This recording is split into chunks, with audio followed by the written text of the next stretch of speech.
is just about 8 p.m. on 14th July. I got back from Geek House 5, which if you don't know what that is, just watch Chris's blog. He has plenty of footage of that. I had an idea earlier today, and I was thinking more about it. On the blog for the 13th, Liz showed some of the storyboards for actually all of the storyboards for the Will It Fry videos, and she apologized for her art. And I tried to tell her today that she's trying too hard, and I don't think I explained myself properly what I meant by that. But now that I'm talking to a camera instead of to a person, I think I can do a better job of explaining myself and also offer an idea about how we can maybe improve the creative process in this department, maybe.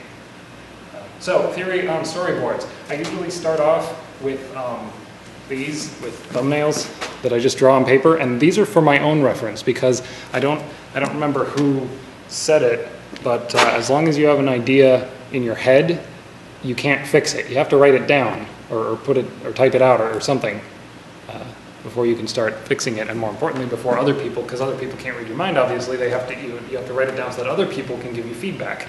And the problem is if you have the extremely well done storyboards like what Liz was showing you guys, I don't know if other people have this problem, but I get reluctant to give criticism when it looks like someone has put a lot of work into something. So like those looked like she put hours into it. Maybe she didn't, I don't know. But I kind of didn't want to give any criticism to tell her to like change something or do something over, because that would be more work.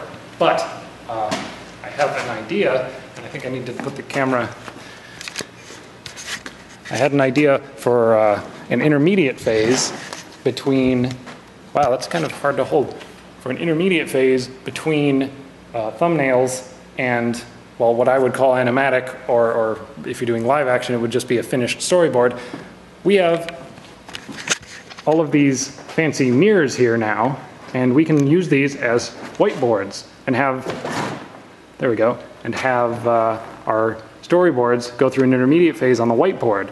And all we have to do, these are actually, I didn't have any animation work that needed, that was in the storyboard phase, so this is a theoretical sequence for like if we wanted a dynamic transition sequence to go from we're talking about what we're going to do on the mill today to now we're doing this thing on the mill today. So it's just some sort of arty shots of the mill in action.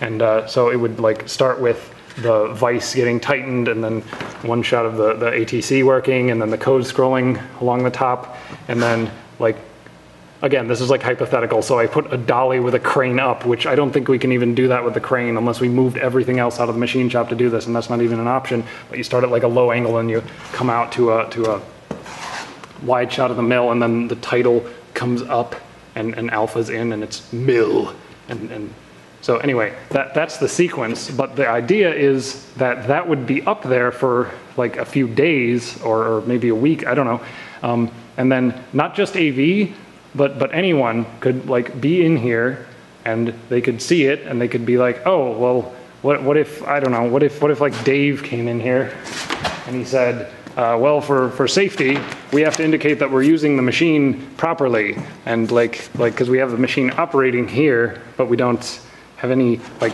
you're supposed to push the safety button. So what if we included a frame? It's kind of hard to draw while holding a camera. Let's see here. To B, wow. And that'll be 1 second. And what if it was just a frame of like a hand holding the safety button that you can't really see, and then it's like, and a really crappily drawn thumb, but you get the idea. Like, you don't need a lot of detail, you just need it to read. You need clarity more than you need detail or even decent art. Or, I don't know, what if Moose came in here and was like, hey, you can't actually shoot the vise from that angle because you can't fit a camera in there, which I think might actually be accurate. So then maybe we have to draw it tilted up from a higher angle or something. Point is, like, I'm not saying that we should, I'm I'm not saying that we should sit everyone down and like have a session where we talk about the storyboard that you just did, and then it's sort of an awkward situation where they're asked to come up with creative feedback on the spot, which is one thing that I really didn't like about film school. Instead, they're just up here. They're just up here for people to see. And then, like, over the course of the week, if somebody's not doing anything else, or if they happen to, if the fancy strikes them, they can just look at it and think, you know, what if we showed the mill from like the opposite side so that it fit into this frame better? Because I think it actually would fit in that frame better, because it's kind of got an L shape if you have it the other way. This is from the right. Point is, I don't know why I keep focusing on that. That's just a hypothetical sequence, but that is my idea, I suppose. I don't even know if this is going to make it into the, blog. I think I might be overstepping my rank by even having this, but there you go. Hello everyone, it is just about 5:15 on 15th July, and I'm here on a Sunday because I have no life, but I just wanted to report that I made the walls pretty. So we have one consistent wall, and all I had to do was I got some wire that we were throwing out from where they took out the ceiling near the wood shop and bound the panels together and made the feet all the same height all the way across, so now it looks maybe slightly less jank.